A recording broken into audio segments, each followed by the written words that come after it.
Assembly నుంచి కేసీఆర్ వెంటనే వెళ్ళిపోయారు. అందరికన్నా ముందే సభలోకి వచ్చారు ప్రతిపక్ష నేత. ఇక సభ ప్రారంభమైన వెంటనే కూడా వందే మాతరం గీత ఆలాపన జరిగింది. గీత ఆలాపన అయిపోయిన వెంటనే కూడా కేసీఆర్ బయటకు వెళ్ళిపోవడం జరిగింది. మొత్తం ఆయన సభలో ఉన్నది అక్కడ గడిపిన సమయం గులాబీ బాస్ అక్కడ కేవలం 3 నిమిషాలు మాత్రమే ఉన్నారు. అసెంబ్లీ అటెండెన్స్ రిజిస్టర్లో సంతకం చేశారు కేసీఆర్. సభలో కేసీఆర్తో సీఎం రేవంత్ రెడ్డి కరచాలనం చేసినటువంటి దృశ్యాలు మనం చూసాము. ఎలా ఉంది మీ ఆరోగ్యం అంటూ కూడా రేవంత్ రెడ్డి అడగటం, ఇక కేసీఆర్ యోగక్షేమాలను అడిగి తెలుసుకున్నారు సీఎం. ఇంకా ఆ తర్వాత ఒక 3 నిమిషాలు ఆ పాడినంత సమయం మాత్రమే ఆయన అక్కడ ఉండటము. ఒకసారి వందే మాతరం పాడిన తర్వాత వెంటనే కూడా ఆ 3 నిమిషాలు వందే మాతరం గీత ఆలాపన జరిగినంత సమయం మాత్రమే ఆయన సభలో ఉన్నారు. ఇక ఆ తర్వాత వెంటనే కూడా సభను వదిలేసి శీతాకాల సమావేశం ఈరోజు సభను వదిలేసి కూడా కేసీఆర్ వెళ్ళిపోవటం జరిగింది. మరి అంటే కేసీఆర్ ఈరోజు సభకు వస్తున్నారు, మొత్తం కూడా వాడివేడిగా చర్చ ఉంటుందని చెప్పి కూడా వెయిట్ చేశారు. కానీ కేసీఆర్ మాత్రం అక్కడ కాసేపు కూడా ఉండకుండానే వెళ్ళిపోయారు. దీనికి సంబంధించిన డీటెయిల్స్ మా ప్రతినిధి క్రాంతిని అడిగి తెలుసుకుందాం. క్రాంతి, కనీసం కేసీఆర్ వచ్చినంతసేపు కూడా సభలో ఉండలేదు, వెంటనే వెనుదిరిగి వెళ్ళిపోయారు. వందే మాతరం గీత ఆలాపన తర్వాత ఏంటి డీటెయిల్స్? రేణుశ్రీ, తెలంగాణ శీతాకాల సమావేశాలు ఈ రోజు ప్రారంభమయ్యాయి. అయితే ప్రధాన ప్రతిపక్ష నేతగా ఉన్నటువంటి కేసీఆర్ సుదీర్ఘ విరామం సుమారు 9 నెలల తర్వాత ఈ రోజు ఆయన తెలంగాణ అసెంబ్లీకి వచ్చారు. అయితే ఏదైతే సభ ప్రారంభం కాబోతుందో అందరికన్నా ముందుగానే కేసీఆర్ వచ్చి తనకు కేటాయించినటువంటి ప్రతిపక్ష ఛాంబర్ లో ఆయన కూర్చున్నారు. తనకు ఉన్నటువంటి పోడియంలో అయితే కూర్చున్నారు.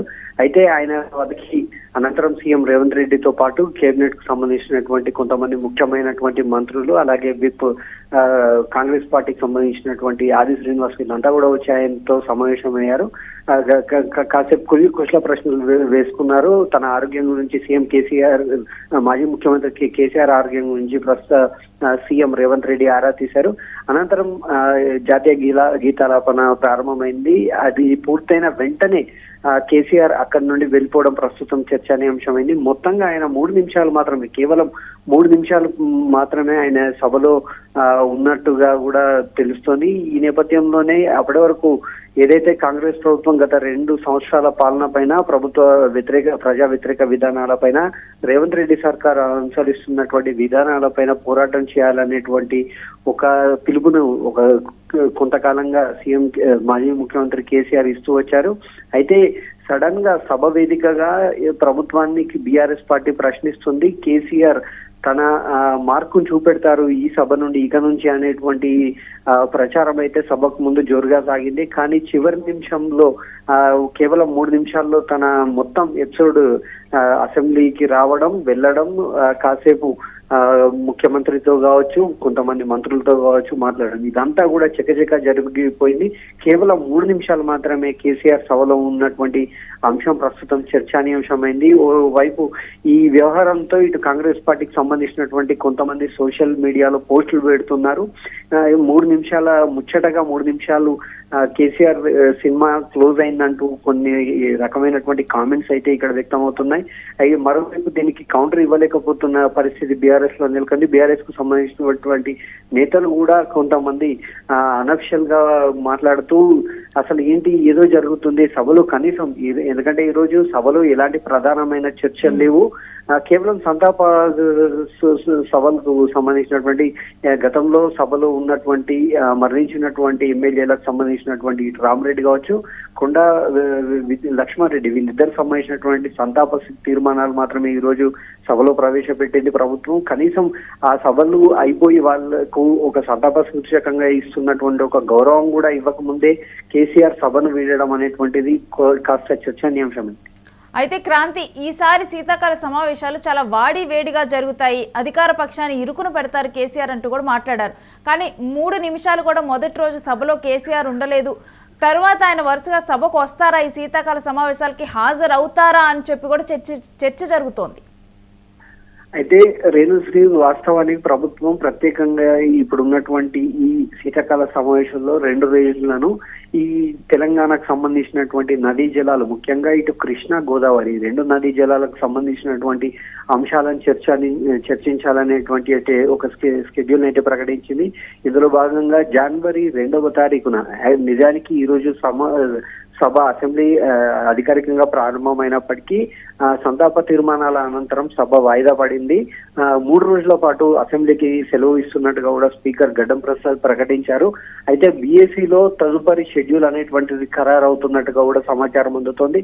కానీ ఇప్పటి వరకు మనకు అందుతున్నటువంటి సమాచారం ప్రకారం జనవరి 2, 3 ఈ 2 రోజుల్లో జనవరి 2వ తేదీన కృష్ణా జలాలు, జనవరి 3వ తేదీన గోదావరి నదికి సంబంధించినటువంటి జలాల అంశం పైన అక్కడ ఉండేటువంటి ప్రాజెక్టులు నిర్మించ తలపెట్టినటువంటి పెండింగ్ ప్రాజెక్టుల పైన, భవిష్యత్తులో చేపట్టబోయేటువంటి చర్యల పైన సుదీర్ఘకాలం సుమారు 2014 నుండి ఇప్పటి వరకు ఇటు నదీ జలాల బోర్డులకు సంబంధించినటువంటి అంశం కావచ్చు, పొరుగు రాష్ట్రమైనటువంటి ప్రధానంగా ఏపీకి సంబంధించినటువంటి నీటి కేటాయింపులు, తెలంగాణ నుండి ఏపీకి జరుగుతున్నటువంటి నీటి కేటాయింపులు కావచ్చు, ఇందుకు సంబంధించినటువంటి తెలంగాణ గత ప్రభుత్వం, ఇప్పటి ప్రభుత్వం, తెలంగాణ ప్రభుత్వంగా ఉన్నటువంటి సీఎంలు అప్పుడు కేసీఆర్ కావచ్చు, ఇప్పుడున్న రేవంత్ రెడ్డి కావచ్చు, ఏ విధమైనటువంటి విధానాన్ని అనుసరించారు, భవిష్యత్తులో ఎలాంటి నిర్ణయం ఈ నదీ జలాలపైన తెలంగాణ ప్రయోజనాలకు తీసుకుంటున్నారు అనేటువంటి అంశం పైన చర్చించే ఛాన్స్ ఉంది. అయితే ఈ చర్చలో సీఎం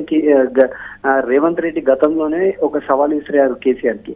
మీరు సభకు రండి, సభకు వచ్చి అక్కడ సభలో కూలంకషంగా చర్చిద్దాం, ప్రతి అంశం ఆన్ రికార్డు ఉంటుంది, ప్రతి మాట కూడా ప్రజల్లోకి ప్రత్యక్ష ప్రసారం ద్వారా వెళ్తుంది అనేటువంటి ఒక సవాల్ని అయితే గతంలో కేసీఆర్ పైన రేవంత్ రెడ్డి చేయడం జరిగింది. ఈ నేపథ్యంలోనే ఈ రోజు సభకు వచ్చినటువంటి కేసీఆర్ మరి ఎల్లుండి చర్చలో పాల్గొంటారా లేదా అనేటువంటి విషయం పైన మాత్రం క్లారిటీ రావాల్సిందే. ఎందుకంటే గతంలో కూడా ఇలాంటి సవాళ్ళు, ప్రతి సవాళ్ళు చాలా వచ్చినప్పటికీ సీఎం కేసీఆర్ గత ఉన్నటువంటి కేసీఆర్ తాను ముఖ్యమంత్రిగా ఉన్న టైంలో చేసినటువంటి పనుల విషయంలో కావచ్చు, తీసుకున్నటువంటి నిర్ణయాల విషయంలో కావచ్చు, ఇప్పుడు ప్రభుత్వం అనుసరిస్తున్న విధానాలపై కావచ్చు, ఏ చర్చలో కూడా ఆయన ప్రత్యక్షంగా ఇప్పటి వరకు పాల్గొన్న సందర్భం లేదు. 2 సంవత్సరాలుగా ఇప్పటి వరకు ఉన్నటువంటి ఆయన ఎప్పుడైతే 2023లో అధికారం కోల్పోయిందో, ఇక్కడ బీఆర్ఎస్ పార్టీ, కాంగ్రెస్ పార్టీ అధికారంలోకి వచ్చిందో అప్పటి నుండి ఇప్పటి వరకు కూడా ఆయన ఏ ఒక్క చర్చలో కూడా పాల్గొన్న సందర్భం అయితే లేదనే చెప్పాలి. కానీ బడ్జెట్ సమావేశాలకు గవర్నర్ ప్రసంగం సమయంలో కావచ్చు, సభ ప్రారంభం ప్రతిసారి కూడా సభ జరగనున్నటువంటి మొదటి రోజుల్లో కావచ్చు, ఎందుకంటే మొదటి రోజుల్లో సంతాప తీర్మానాలే ఉంటాయి, బీఏసీ మీటింగ్ ఉంటుంది, అంతే తప్ప ఎలాంటి చర్చ అనేటువంటిది ప్రధానంగా ఉండదు. కానీ ఇప్పటి వరకు కేసీఆర్ ఏ ఒక్క చర్చలో కూడా ప్రత్యక్షంగా పాల్గొన్నటువంటి దాఖలాలు అయితే లేవు. అయితే ఈ నెల వచ్చే నెల 2, 3 తారీఖుల్లో కృష్ణా గోదావరి జలాలపై అసెంబ్లీలో జరగనున్న చర్చలో ఆయన పాల్గొంటారా లేదా, పాల్గొంటే ఆయన ఏ అంశాలపైన ప్రభుత్వాన్ని నిలదీయబోతున్నారు, ఆయన ప్రభుత్వాన్ని ఎలా డిఫెన్స్ లోకి పెట్టబోతున్నారు అనేటువంటి చర్చ ఇప్పటి వరకైతే సాగుతుంది. Thanks for the details Kranti. ఇక అందరికన్నా సభలోకి కేసీఆర్ ఈరోజు ముందలే రావటం జరిగింది. ప్రతిపక్ష నేత కేసీఆర్ ముందలే వచ్చారు. కానీ సభ ప్రారంభమైన తర్వాత 3 నిమిషాలే ఉండటంతో కూడా ఇప్పుడు ఈ చర్చ అంతా మొదలైపోయింది.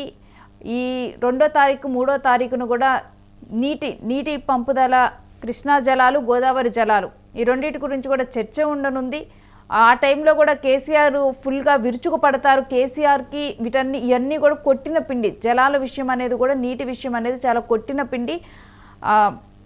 అధికార పక్షాన్ని డెఫినెట్గా కూడా ఇరుకును పెడతారు అని చర్చ జరుగుతుంది. అలాంటిది మొదటి రోజు ఒక 3 నిమిషాలు ఆయన సభలో ఉన్నారు అని చెప్పి కూడా దీని మీద చర్చ మొదలైంది. ఇక ప్రజెంట్ అయితే మొత్తం కూడా గులాబీ బాస్ 3 నిమిషాలే ఉండటంతో కూడా మొదటి రోజు శీతాకాల సమావేశాల్లో కేసీఆర్ 3 నిమిషాలే ఉన్నారు అంటూ కూడా చర్చ అయితే మొదలైపోయింది.